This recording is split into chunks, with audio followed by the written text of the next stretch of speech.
Alam mo, marami pa rin ang nagtatanong, bakit ka pa nagre-reservist? Wala namang sahod diyan? Pero ang hindi nila alam, hindi lahat ng serbisyo may katumbas na pera. Ang tunay na halaga ng pagiging reservist ay hindi nasusukat sa sahod, kundi sa karangalan ng pagsisilbi sa bayan. Kapag suot mo ang uniforme, hindi mo lang dala ang pangalan mo.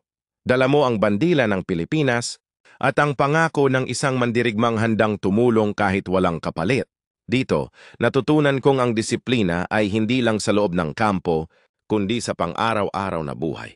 Ang pagtulong sa kapwa, ang pagharap sa sakuna, at ang pagiging handa sa anumang laban, yan ang tunay na espiritu ng isang reservist.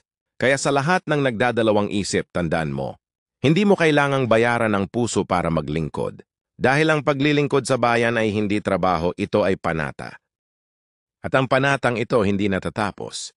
Kahit hubarin mo na ang uniforme, mananatili ka pa ring marino sa puso, handang tumugon, handang maglingkod. Once a Marine, always a Marine.